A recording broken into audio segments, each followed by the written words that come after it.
Hello, this is the Politics Hub, and we're bringing you breaking news tonight. After a plane bound for London's Gatwick airport crashes in India, we'll be live at the scene with the latest reaction and developments.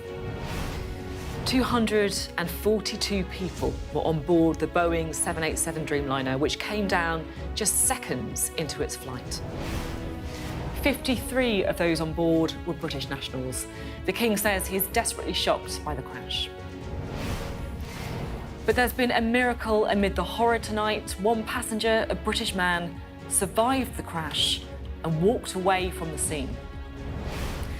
Well, an investigation is now, of course, underway into what caused the Boeing 787 to lose height so soon after taking off. Back here in the UK, in the last hour, it's been confirmed the Foreign Secretary has chaired a COBRA meeting on the crash. And the Prime Minister said the UK is in constant contact with the Indian authorities. There will be British and Indian families across the land who are absolutely impacted by this, and our thoughts, first and foremost, are with them. Well, the flight was due to land at Gatwick in the last hour. The airport has set up a reception centre for relatives of those people on board, and we'll be there for the latest.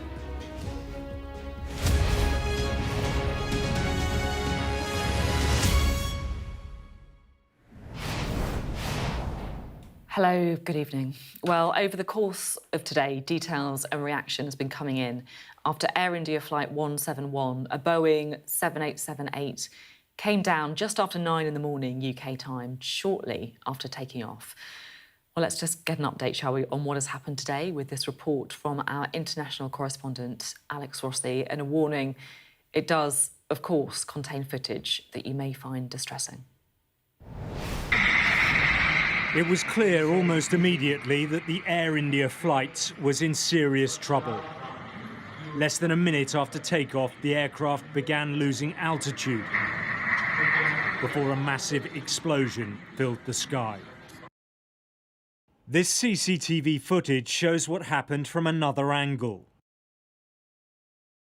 The aeroplane fails to gain height, flying low and flat before the moment of impact. A mayday call had been made just before it came down. Fully loaded with fuel, the Boeing Dreamliner crashed into a residential area at 1:38 p.m. local time. The flight was bound for London's Gatwick airport. Thick black smoke filled the sky, rising above rooftops. 242 people were on board. That number includes 53 British nationals. Miraculously, there are survivors. This is Vishwa Kumar Ramesh, who's British. He can be seen moments after the crash, walking away dazed, but relatively unscathed.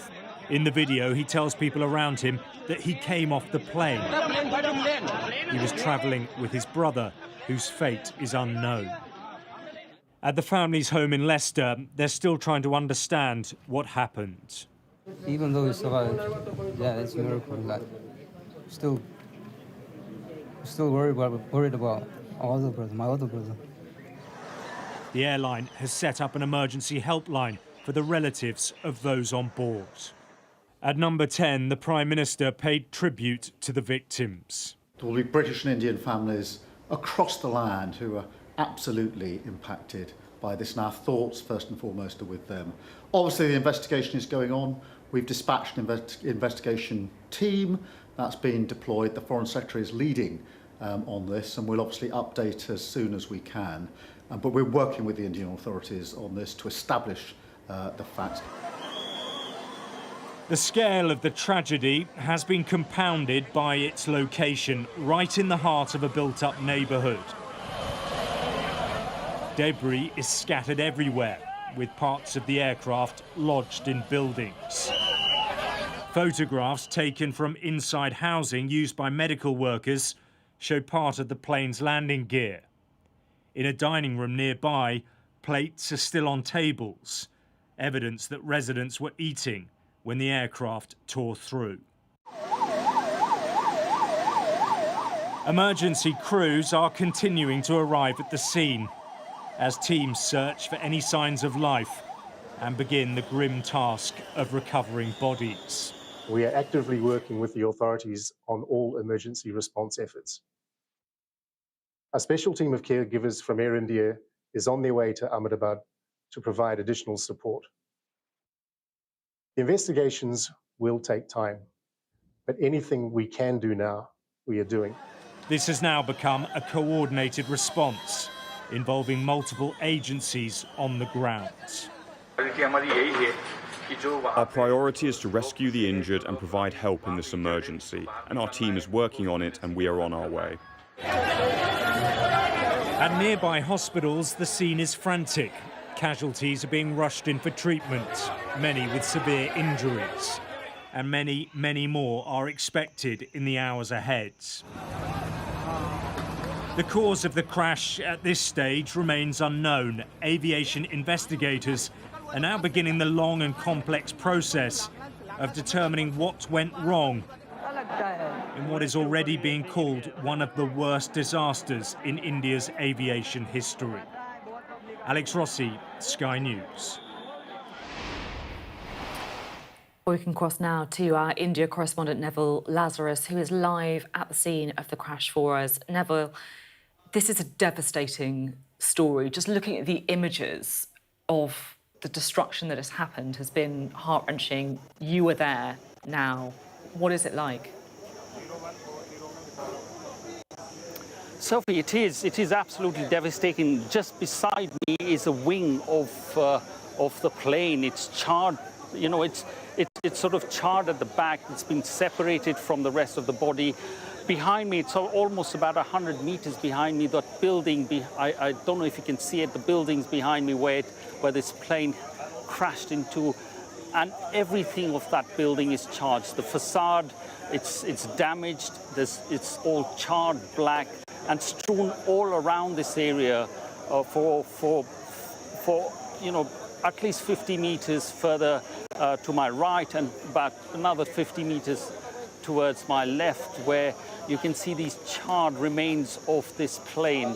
Now, this plane took off around 1:38 in the afternoon, and within minutes, it crashed into the earth, erupting into this fireball.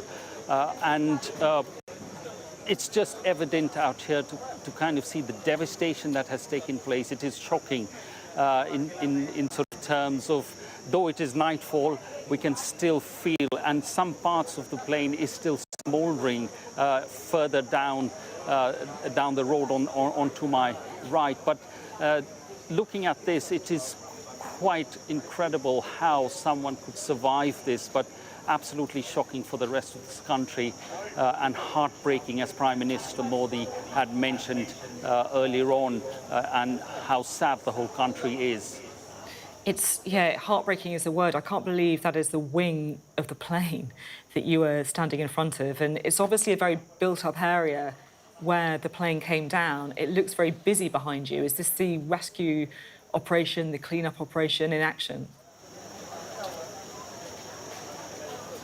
Well, the rescue operations have been going on since afternoon when the plane crashed. There's been hundreds and hundreds of rescuers who are here from the police, from the National Resistance Force, the paramilitary forces. All of them have come here to try and pick out and see if there are any survivors.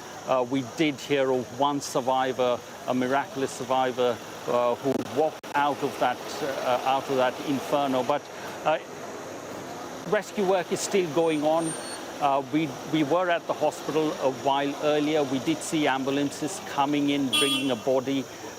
We are not sure or no confirmed deaths as yet of those medical students and the number of people who were living in these quarters, in these blocks of flats out here, who were having lunch at the time when this plane hit one of the mess where they were eating their lunch. Now, one of the survivors who we did film earlier on at the hospital, he just shook his head when we asked him. He was all bandaged up. He shook his head, and he just sort of was in disbelief that he survived that crash, but survived that sort of incident out there.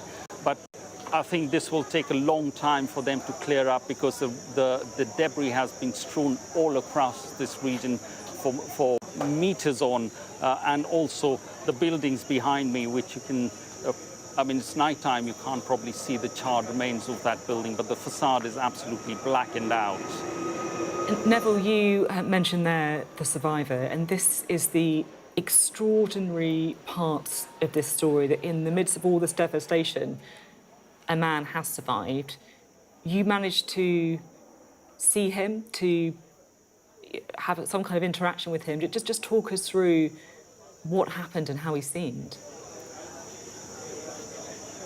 At first, it was almost disbelief that someone could walk out from that absolute inferno, which we saw on social media. We went to the hospital, we looked around, and we managed to get to the ward where he was staying. Now, as soon as I entered the ward, I did see Ramesh out there. He was half sitting. He was in blue hospital scrubs. He was half sitting on his bed. He was talking to attendant. There were plainclothes policemen out there in the room. I walked in.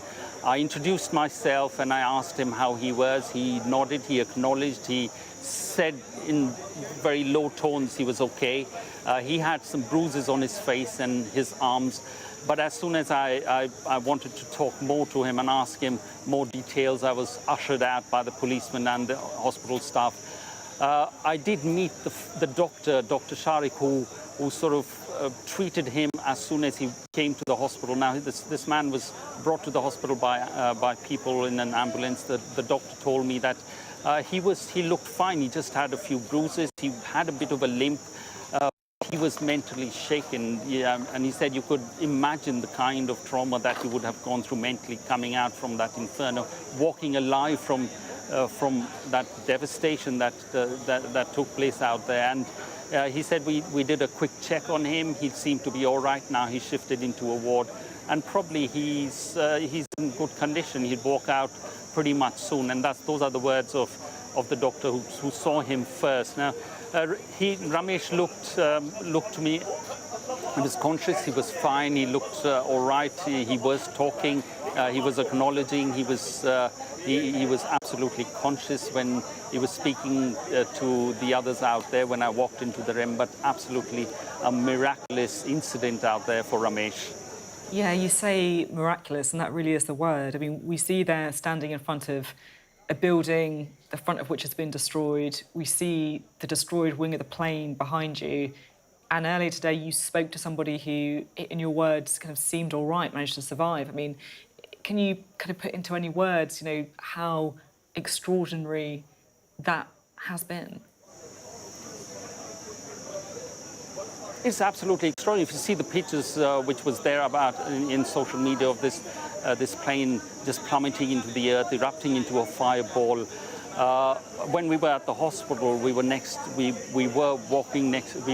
the morgue, trying to see what was, people out there, and every now and then you could hear wails and families crying. There were anxious people, family members just waiting for some sort of information about their loved ones. One person who was volunteering at the hospital said that some bodies were burned beyond recognition, and they were doing DNA testing out there on family members and matching it with the bodies that were brought in. Now, if you see what I see out here with the kind of charred remains of this plane, it would be incredibly devastating if family members saw bodies of their loved ones in the state they would have been brought to the hospital. But nevertheless, the administration has set out booths out there in front of the morgue with people trying to help as many family members and friends as possible to identify their loved ones, but a really shock out here in the country. This is one of the worst air crashes the country has experienced in decades. There was one in 1996 in a place called Chakri Dadri, where 349 people had died when a Saudi Arabian flight had crash landed there. That was one of the worst aviation incidents in this country, this being second to that in terms of the numbers of dead and injured, not only from the plane crash, but also those who have lived in these flats, in this block of flats where the plane crashed into. Extraordinary and devastating news as well. Neville, thank you so much. And Neville, look after yourself. I'm sure it's been a very difficult story for you to be covering today as well. Thank you. Well, as Neville was saying, one passenger, of course, the British national, managed to survive the crash in the wake of all that devastation and destruction, named as Vishwas Kumar Ramesh. His family live in Leicester. And our correspondent, Shamam Freeman-Powell, has been speaking to his brother, and Shamam joins us now. Shamam, it's a devastating story, and you have this miraculous, it seems, survival in the midst of it. What happened when you spoke to the family? Well, earlier, Sophie, I went to the family address in Leicester, and there was around 30 people gathered outside. Many of them were neighbours, some of them were friends, and others were family. They were sharing videos and photos and news updates among each other, many shocked by the news. I spoke to Nayan Kumar Ramesh. That's the brother of Vishwas Ramesh, who is thought to be the only known survivor of that dreadful plane crash. He told me that just moments before the plane took off, he had spoken to his brother, Vishwas, who had called them to let them know that flight was about to depart. And just minutes later, they received another video call, but this time Vishwas was covered with blood. He'd clearly been injured and was in a state of shock. Now, he explained to me that he believed it was a miracle that his brother was able to survive this awful crash, but also said that the family are still worried. They're very concerned because there was another relative on that plane, their brother AJ. This is what he had to say. When he was on the runway, well, my dad called him and Vishwas said, "Oh, we're going to take off soon." And then literally like 2 minutes later, he video called my dad. As he crashed, he said, "Oh, our plane's crashed." All of that. I don't know where my brother is. I don't see any other passengers. I don't know how I'm alive, how I exited the plane. I can hear your voice shaking. I know this is a silly question, but how are you and your family keeping up at the moment? I mean, you can see the state of my mum. Like, we're all just, I've got no words to describe it. And many would say it was a miracle that Vishwas was able to get out of that plane, but you're still waiting on news, aren't you, for your other brother? Yes, absolutely. This is a miracle he survived. What about the other miracle for my other brother? Just hearing about this crash. I'm scared to fly now, just to even stay on a plane now. Shamam, you know, you think that you have a glimmer of some kind of hope or good news and the survival of this miraculous survival, but then you hear that he had a brother on the plane, and I guess it just the reality of it just kind of really comes home to you, doesn't it? What were the family like? Because I guess I asked the question because you kind of think that it does seem so extraordinary that somebody managed to escape. You think maybe they had some kind of background in aviation, that they knew something, but it feels like a very ordinary family. It could have been any of us. Absolutely, Sophie. We've got to bear in mind as well the early reports that all of those passengers on that plane were believed to have been dead. And so hearing that, knowing that you have two relatives on that plane was definitely extremely concerning for their family. Now, when I spoke to Nayan, he said that they had received this video call just moments after that plane had sadly crashed. They saw the state of their brother, but then it was after that they saw the news reports confirming that it was believed that all had died. So there was a state of confusion, a state of shock and worry. In that interview, we heard Nayan refer to his mother. He said, "Look at her, you can see she's in pieces." She was sat on the floor staring into into space, clearly in a state of shock. All the family are now just waiting for updates, as we are wanting to find out what's happened to their loved one, AJ. Nayan did say that he was planning on trying to get to India tomorrow to find out more information and to visit his brother in hospital, but they're still waiting for updates. They've been supported by family members, by friends, but say authorities haven't really given them any information. But of course, this is still fresh. The updates are continuing to come through, and they are hoping that they will have better news. They, of course, recognise that it is extraordinary that he was able to survive, but their worries are now with AJ. They want news on their brother. Shamam, thank you very much indeed. Shamam Freeman-Powell there, speaking to us from Leicester. Well, in the last hour, the Prime Minister spoke about the incident. Let's take a listen to what he had to say.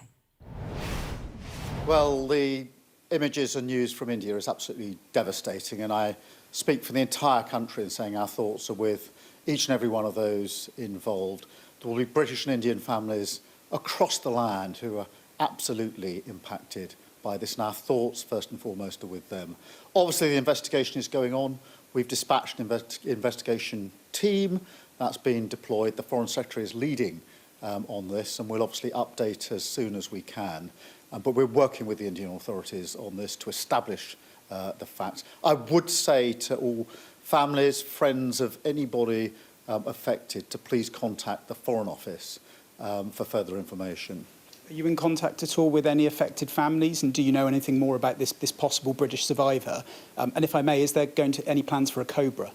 Well, in relation to the question of a survivor, obviously we're establishing the facts and the investigation is ongoing. We're in constant contact with the Indian authorities. We've dispatched our own team that's been acknowledged to work with them. I think it is important for all friends and family to contact the Foreign Office so we can roll out this as quickly as possible. But it is an ongoing investigation. It'll take some time. But, you know, our hearts and our thoughts are absolutely with the friends and families of all those affected who are going to be absolutely devastated by this awful news. Well, let's cross now to Downing Street and speak to our political correspondent, Rob Powell. Rob, very serious words from the Prime Minister, and I guess the Foreign Office will be grappling on how best to support these families. Yeah, and the Foreign Secretary a little earlier chaired a Cobra meeting, which is, of course, that high-level meeting where they bring together ministers and officials from various departments and agencies to update them on the latest in times of emergencies or huge disruptive events, but also to formulate a government-wide decision and path really for going forward. You would imagine you'd have agencies like maybe the Air Accident Investigation Branch attending, the Department for Transport would likely be there as well. We do know that 4 investigators from the AAIB, the Air Accident Investigation Branch, are heading to India this evening on a flight from Heathrow that's due to get in to India tomorrow. They had essentially asked their Indian counterparts if they needed assistance. They got the message back saying yes, so they are going there. They're getting expert status, as it's called in the technical term, because of the presence of British passengers on that flight. They basically means that those investigators get more access to the information being gathered by the Indian investigators there as well. We don't have any confirmation of further Cobra meetings that could go on, but of course they are convened in a fairly ad hoc way as the situation develops. So much of that may depend on the information coming out from the ground in India. There's also a liaison officer being dispatched by the UK government to Gatwick to assist with presumably any families or relatives that arrive at Gatwick, where that plane was intended on arriving into, and crisis teams as well set up by the Foreign Office in both Delhi and in London as well. The Foreign Secretary David Lammy leading on the broader response. We have obviously had condolences. You've heard from the Prime Minister there, and also from other cabinet ministers like Heidi Alexander, the Transport Secretary as well. Other MPs, especially those that have constituencies with large Indian communities, sending their their condolences and handing out the Foreign Office phone number that's been set up for any concerned families or relatives. We've also had Rishi Sunak, the former Prime Minister, whose wife, Akshata Murthy, is Indian, the daughter of an Indian tech billionaire, sending his condolences to everyone affected, saying thoughts and prayers go out to the British and Indian families who have lost loved ones today. Very little in the way of, I think, concrete information, though, coming out of government and coming from Keir Starmer in that interview today, though. Them not wanting to get ahead of the investigators in terms of what the cause could be. So I think the mode at the moment is very much establish the facts and send condolences. Rob, thank you very much indeed. Rob Powell there, keeping us up to date from Downing Street. Well, let's get some political reaction, shall we, from both sides of the House. Joining us now are the Labour MP, Warinder Juss, and the Conservative MP, Shivani Raja. Thank you both so much for being with us on what is a truly devastating day. Shivani, if I can go to you first. You're an MP in Leicester where the survivor, the sole survivor, is from. What's your reaction to what we've seen today? So, yeah, I was absolutely horrified, like many of us, in the wake of the news. And my deepest condolences, thoughts and prayers to all the passengers on board, their families, the residents locally impacted, and also the emergency services and rescue efforts on the ground. It's truly heartbreaking for everyone that's been involved. It's heartbreaking, really, is the word. You know, you just see this family, the miracle of the man who walked away from the aeroplane, and then, of course, that crushing knowledge that his brother was also on the plane. Your heart must go out to them. Yes, absolutely. And, the survivor is a ray of hope on what's actually been a really dark and devastating day here in Leicester. And we have reached out to the family to offer our kind of support and also condolences and sympathies as well.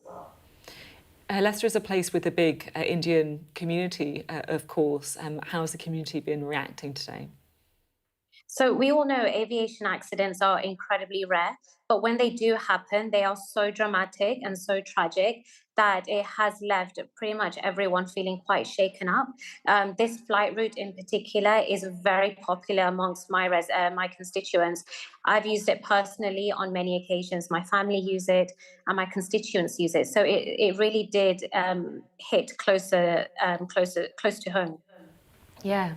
It must hit so close to home if it's a flight that you've used yourself. I mean, is there anything unusual about it, or is it, you know, just a very, very everyday kind of flight that millions of people take every year?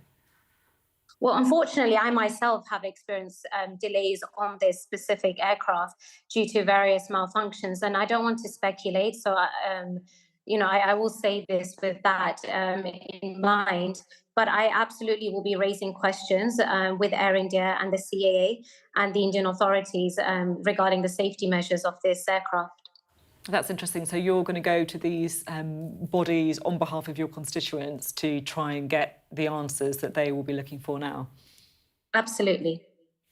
OK, thank you very much indeed. I'm sure you've got a very busy evening. I know you've got a community that has been impacted by the disaster, so thank you very much for speaking to us today. Right, let's talk to Warinder Juss, shall we? Thank you again for being on the programme. And again, it's the community that you represent who have been impacted, I'm sure, by the crash we've seen today. What's your reaction? Well, this is very shocking and devastating news. I do have a large Indian population within my constituency. My deep condolences and thoughts, sympathies to all those affected. And I cannot say more further than what a lot of people have already said. It truly is shocking. And also the circumstances of the accident as well. The plane crashed very shortly after taking off. And I very much reiterate what the Prime Minister has said and welcome the support that the government is offering to people, not only in this country, but in India as well. Yeah, as you say, it's absolutely devastating. I feel we can sense the emotion that you're feeling about it as well. How has your own community and your constituency been reacting? I think everybody is actually still in shock. it's very difficult to comprehend exactly what happened. I've seen videos of the plane taking off and then not being able to maintain altitude and then crashing into the ground below. And I think people are just very, very shocked that something like this has happened. A London-bound aeroplane. I think we need to find out exactly what has happened, what caused this accident. But I think at the moment people are just in extreme distress and shock. Yeah, you're absolutely right there. You make the point about the fact that this plane came down so soon after taking off, and we just heard there from the MP Shivani Raja saying she's going to be writing to some of the bodies and some of the authorities to get questions, to get her questions answered on this. Is that something that you would echo? Yes, I would. I would fully support Shivani in what she's doing, because I think my immediate reaction after overcoming the initial shock was, how did it possibly happen? I know that airplanes sadly do on occasions crash, but it's supposed to be the safest mode of transport. And I've heard what the sole survivor said about the plane taking off. 30 seconds later, there was a loud bang, and then everything happened so quickly. So I think we need to find out what exactly happened within that space of 30 seconds or so. So I would fully support the steps that Shivani is taking. Thank you so much for coming on the programme on what I'm sure is a difficult day for you. And as you say, lots of questions that do remain. Thank you. Thank you. Well, joining us now to discuss all of today's events is Sally Gethin, who is an aviation expert. Thank you for being with us. I mean, look, I have so many questions about this. I feel like both of those MPs there were vocalising some of the questions that people have around this. And I just wondered if you could shed some light or give some theories on why this plane seems to have come down so soon after taking off. So we have to follow the evidence rather than jumping to conclusions. And I want to stress that aviation is a safety-first industry, and the reason it is so safe is there are lessons learned from all these incidents whenever they occur, and very thorough investigations take place. And that's how we come to have a viable aviation industry and air travel options in the first place. Now, to look at it, so we have a very modern airliner aircraft, the Boeing 787, and it's in service. There are over 1,000 of these aircraft in operation around the world without major incident up till now. Having said that, there were a few concerns inside Boeing by some of the workers there in the earlier days when the aircraft was after it had been launched, and there do tend to be some teething issues sometimes with airplanes as well, but these were said to have been properly investigated. And then, obviously, it has become a very popular aircraft, and also particularly with Air India, which is India's major flag carrier.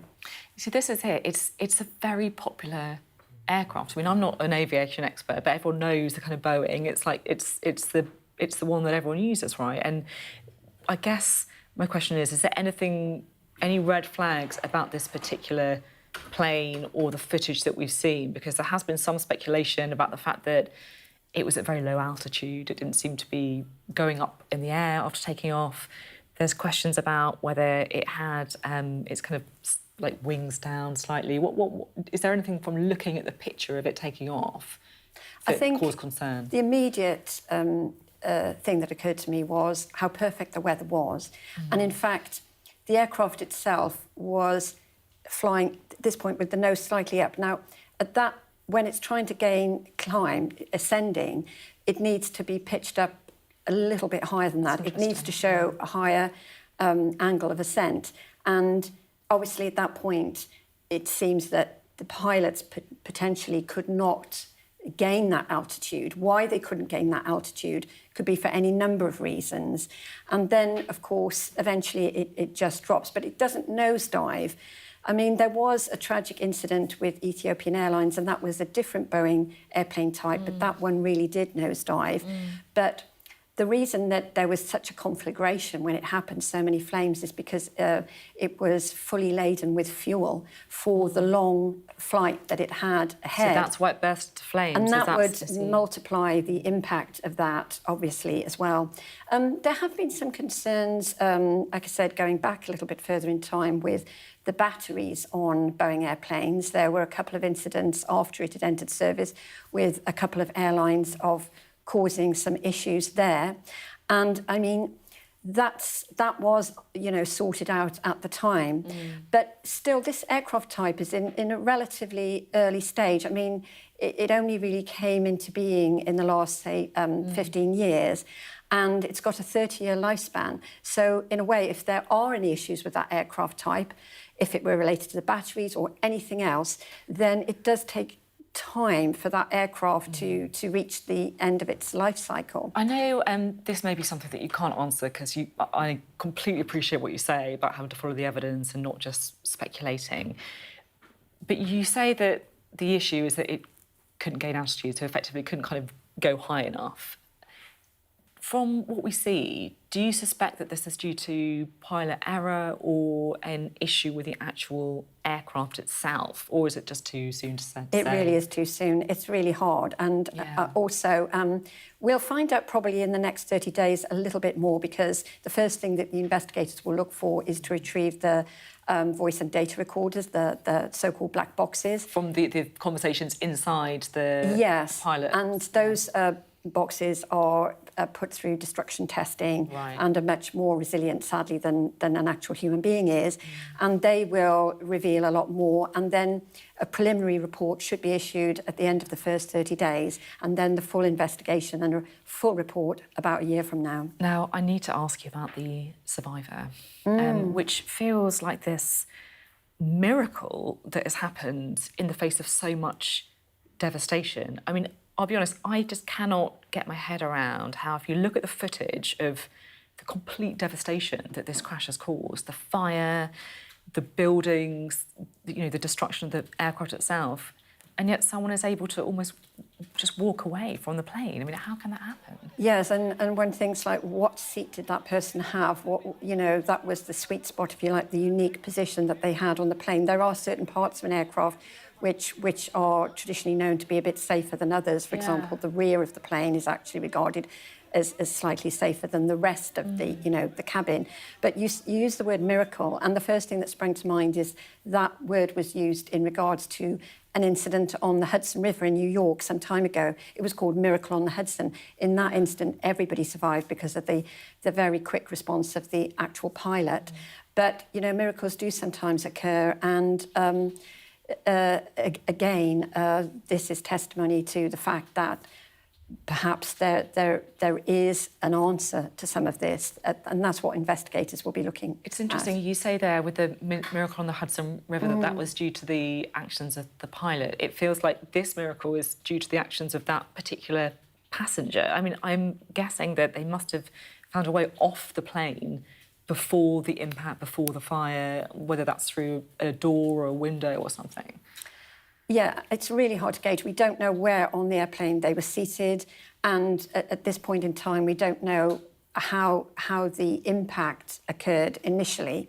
And very strange things can happen in airplane crashes. So, yes, potentially they could have been flung into some little pocket somewhere that some the way the aircraft disintegrated it's very hard to tell, but there could have been some protection in some part. Is there any way that they could have opened the door of the aircraft mid-air and jumped out before, or can you not? Is it not that easy to open the emergency exit? I think that's a stretch, and also even people can have catastrophic fatal incidents just falling off a horse, for example. So any, height, even like above 10 feet can be catastrophic. So I think somebody, trying to disembark from a particular altitude. And, so I think that the investigation will reveal more forensically.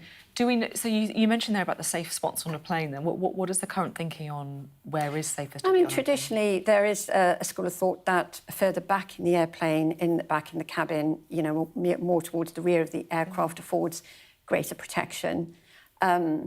It's just historically with the statistics that lends some plausibility to that theory. Yeah. It's been really interesting to talk to you. Thank you so much for coming in. It's always good to, with these unbelievable stories, tragic stories, to have the voice of someone who really is an expert. It's been great to speak to you, so thank you very much indeed. Welcome. Well, if you are just joining us, we're of course talking about the devastating crash of the Air India flight travelling between India and the United Kingdom. And of course, meanwhile, at Gatwick Airport, where that flight would have been arriving in the UK within the last hour, a reception centre has been set up for the relatives of any passengers on board that flight. We can speak now to Sky correspondent Molly Malone, who is outside Gatwick Airport for us. Molly, how busy has it been at Gatwick? Well, it should have been just over an hour ago that flight was landing here at Gatwick. People might have been going through passport control, collecting their bags and making their onward journeys. Instead, the situation is so tragically different. We know, of course, that 242 people were on board that flight, including 53 British nationals and 169 Indian nationals. I've been here at Gatwick all day. They've set up a reception centre to provide assistance, provide information and support for families and loved ones, clearly desperately searching for answers. We expect that some people probably came here to the airport, to the various Air India desks to speak to staff themselves. Others, of course, will have been using that emergency hotline that was set up by the Foreign Office. This was supposed to be a routine flight. Air India have a number of them each week between Ahmedabad and here at Gatwick. We know that they run between those two airports a direct, nearly a 10-hour flight each week. Instead, of course, we have the High Commissioner, we have 4 members of the Air Accident Aviation team heading out to India, expected to arrive tomorrow afternoon. We know that the Prime Minister has called the situation devastating. He's being kept updated. He's convened at COBRA, which is fairly typical when we have situations such as this that require all sorts of coordination and cooperation between agencies here in the UK and out in India as well. We know that Buckingham Palace, the King and their Queen, have extended their deepest sympathies to all of those involved, the hundreds and hundreds of families that will have had loved ones on board that flight. And all day, Sophie, we've had people coming past as the world's media have gathered here at Gatwick Airport asking what's happened, what's going on, the news clearly sinking in, and really asking the questions that so many families will still be asking tonight as they desperately await answers. And Molly, it really is, as you say, this horrific wait for families trying to hear more news of loved ones, of people that they know who are on that flight. It really just doesn't bear thinking of at all.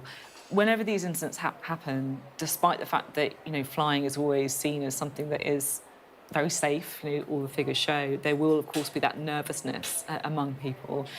What's the atmosphere been like at Gatwick Airport?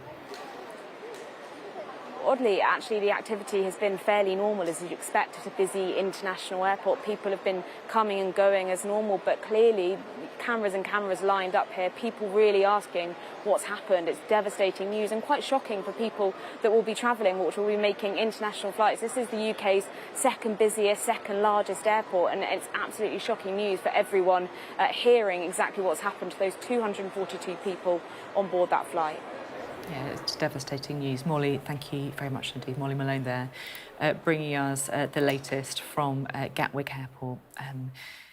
As Molly was saying, the Indian, of course, flight, London-bound Air India plane carrying 242 people crashing just after takeoff. One survivor, Miraculous, although that is British passenger Vishwash Kumar Ramesh, surviving the crash, but of course more information we are awaiting on the other people on that plane. And we do now know that the Indian Civil Aviation Minister has confirmed that a formal investigation has now been launched by the Aircraft Accident Investigation Bureau. Our science correspondent Thomas Moore has been looking at what could have gone wrong. Fatal plane crashes are rare, but they do happen. The Boeing 787 Dreamliner has a stellar safety record. This is the first fatal crash. So what could have gone wrong? Well, flight AI 171 departed at 13:38 local time from Ahmedabad, a city in the Indian state of Gujarat. It was heading for London Gatwick, due to land just over 9 hours later. Actual flight data shows the aircraft leaving on time, accelerating down the runway and lifting off. But it only reached an altitude of 190 metres before crashing just beyond the airport perimeter into an accommodation block for doctors. The aircraft was the original 787-8 model of the Dreamliner, which Boeing started building in 2009. Air crash investigators will examine the 2 black boxes that record the conversations in the cockpit and also the data from the aircraft. What will they look for? Well, first off, the engines. At takeoff, they would have been working at maximum thrust. Even if there's a mechanical failure in one, the aircraft should have still been able to fly. So did the aircraft collide with a flock of birds as it lifted off, causing both engines to lose power? It's caused crashes in the past. They'll also look for evidence of pilot error. The captain and co-pilot were experienced, with more than 9,000 flying hours between them. But other crashes have been caused by pilots accidentally shutting down the one remaining working engine. Video shows that the plane doesn't drop from the sky. It looks like it's coming in to land. One experienced pilot told Sky News the flaps on the wings don't seem to be extended as they should. I can't see any sign of takeoff flap being set. And with an aircraft of this type, you would have to have the correct flap setting for takeoff. So if for any reason that hadn't been selected or it had failed, that would perhaps be an explanation for why such a well-designed public transport aircraft should go down immediately after takeoff. It's too early to know exactly what went wrong. Indian air safety authorities will lead on the investigation with help from the UK's Air Accident Investigation Branch. Experts from Boeing are also on standby. They'll want to quickly establish whether this is a catastrophic one-off or if there is evidence of a technical problem that could affect the 1,100 or so other Dreamliners currently in service. Thomas Moore there on some of the questions that will, of course, be answered after the plane crash. The London-bound Air India plane carrying 242 people crashing shortly after takeoff in Ahmedabad in Western India. One survivor, miraculous survivor, many are saying, but of course we're waiting news on the other people on the plane. According to Air India, 169 Indian nationals, 53 Britons and 7 Portuguese nationals and 1 Canadian on the flight. Well, there'll be many questions as well for the plane's manufacturer, that is Boeing, who are now under scrutiny as they attempt to restore their reputation. Well, let's try and get a bit more on this, shall we? We are joined by our business and economics correspondent, Gurpreet Narwan, here to give us some more details. And we're also joined again by our aviation expert too, Sally Gethin, who is also with us. And Gurpreet, to you first. Boeing will be scrambling now, I guess, to restore their reputation and to convince people that, frankly, their planes are safe to get on. Yeah, I mean, I think it's worth saying at the start that we still don't know what's caused this incident. It might have nothing to do with the manufacturer at all, but it's definitely raised more questions for Boeing, a company that's already under a huge amount of scrutiny after a spate of incidents, some of them, as the one we've seen today, catastrophic. And among them, some of the more memorable ones include that Alaska Airlines flight at the beginning of last year, where one of the door plugs actually was blown out, and they were incredible pictures that we saw, shocking pictures. And then 2 fatal accidents, one in 2018, one in 2019, where cumulatively 350 people died. And actually, the company admitted to Congress that the pilots weren't trained adequately on new software updates. So that was pretty shocking for everyone to hear about as well. But since then, it has been trying to turn a page on all of this to try and restore its reputation with everything that's gone on. It struck a deal with the Department of Justice in the US in exchange for a £1.1 billion fine, or dollar fine rather. It escaped prosecution, criminal prosecution. And as you can imagine, that caused a lot of anger among families who felt that they were escaping proper accountability. But nevertheless, it did sort of reduce some of that regulatory and legal scrutiny that the company was facing. Its sales are back up, its orders are up, all under a new chief executive who's trying to turn the page on all of this. And its share price is back up since January as well by 22%. But as details emerge from this case, if it does transpire that there's a problem with the plane, and bearing in mind this is the Dreamliner, the 787 Dreamliner, which has a fantastic reputation among airlines, there'd be no problems with it whatsoever. It's actually a different jet, the 737 MAX, which has been involved in all of these previous incidents. Well, that creates new questions and new problems for Boeing. So we still don't know what's actually gone on here. The details are emerging, but for now, all Boeing are saying to us is that their deepest condolences go out to the loved ones of the passengers and crew on board Air India Flight 171, as well as everyone affected in Ahmedabad. I've spoken with the Air India chairman to offer our full support, and a Boeing team stands ready to support the investigation led by the Indian authorities. And that was from the Boeing chief executive, Kelly Ortberg. That's really interesting to hear all of that, Gurpreet. Sally, I want to bring you in at this point because I just feel that some of what Gurpreet was saying there kind of chimes with what you were talking to us earlier about Boeing. So there has been some question marks you were saying about some things to do with Boeing earlier. Well, really, it's come through a very tortuous time in the last 10 years. And even before that, there were concerns about Boeing. And in fact, in the United States, the Federal Aviation Administrator, the regulator, has been crawling all over Boeing, literally putting boots on the ground in their plants and factory and assembly floors, and even imposed a cap on production of that 737 MAX airplane that you were talking about a moment ago. So, in fact, they're not out of the woods yet. I mean, obviously, they have put a positive branding and image out, which has been helped by the steerage of Kelly Ortberg.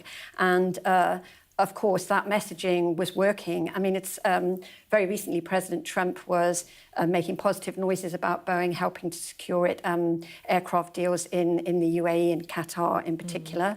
So it looked like it had escaped its woes. But of course, there will be further scrutiny on the Boeing 787. And there were a couple of incidences with whistleblowers inside Boeing that had a few concerns about the 787.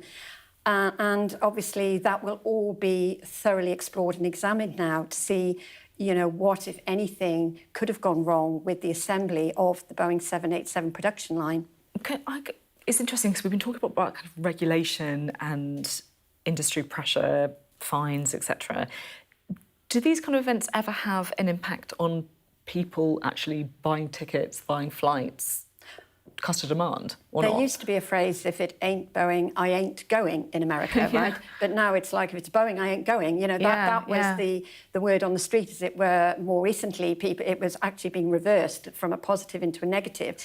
And I think also, obviously, Boeing is the face of aviation in the United States, and one could argue globally, because America is the biggest nation in terms of air travel. So there are anxieties raised by the travelling public about, you know, taking air travel in the United States, not solely laid at Boeing's door. I mean, there are some other wide issues to do with air traffic management. We had that issue with the Washington, D.C. plane crash at the start of the year, if you recall, as well. But I think that outside of America, everybody is really used to being able to safely board. But I think there have been so many headlines recently and so much visibility shared on each incident that there is some anxiety. But I must stress that air travel still remains a very viable, safe form of mass travel. Yeah, it's really important to make that point, isn't it? And, you know, Gurpreet, as you were saying earlier, we don't know the cause of this, right? It could be a fault with the plane, it could be a pilot mistake, we just don't know. I did listen quite carefully to what you were saying about pilot training, though, because I guess even if it is pilot error, we don't know that, but if it is, then that doesn't necessarily mean that means Boeing is out of the woods, because it could come into training and vetting and all this kind of stuff as well, right? Yeah, all of these things are often linked in really complicated ways, and it takes a while for you to peel away the layers to find out what's actually caused this. Like, what if it is a pilot error? As you said, it might be because the pilots weren't trained properly, because not enough money was invested in their training. It might be that the software updates were sort of missold to the airlines, who were then buying the new jets because they wanted to keep the costs down. So there's often a confluence of factors, and that's why we've got to really scrutinise carefully anything that comes out of Boeing, but also anything that comes out of Air India and the regulator as well. Gurpreet, I was wondering if I could get a reflection from you on the survivor, because it is the most extraordinary story, breathtaking story to come out, just to see this man walking away from such a devastating crash. I mean, does this happen usually, ever?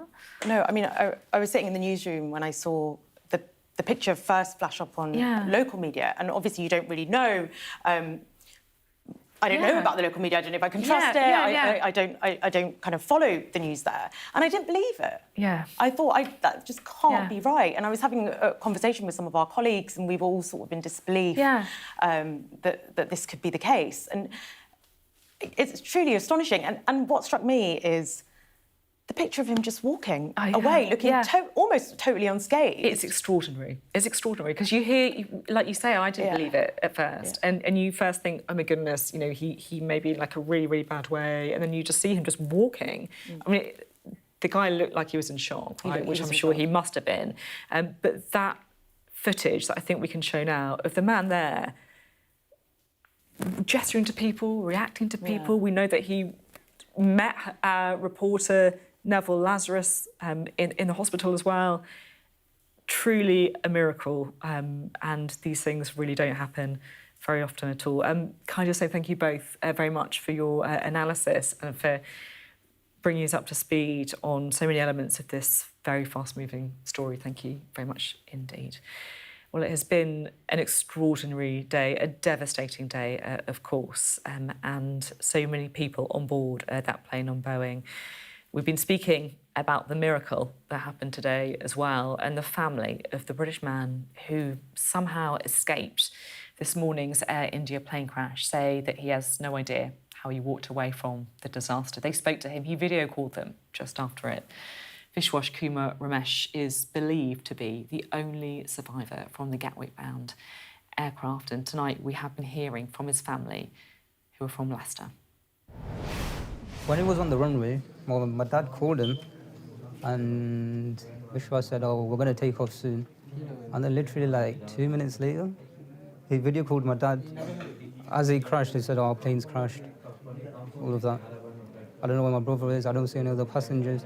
I don't know how I'm alive, how I exited the plane. I can hear you're both shaking. I know this is a silly question, but how are you and your family keeping up at the moment? I mean, you can see the state of my mum. Like, we're all just, I've got no words to describe it. And many would say it was a miracle that Vishwas was able to get out of that plane, but you're still waiting on news, aren't you, for your other brother? Yes, absolutely. It's a miracle he survived. What about the other miracle for my other brother? Just hearing about this crash. I'm scared to fly now, just to even stay on a plane now. An extraordinary, devastating day and a real roller coaster of a day as well. The news coming through about that plane crash, the news that someone survived it miraculously, and then, of course, the realisation that he had a brother on that plane as well. We'll have continuing coverage of this on Sky News in just a few moments' time.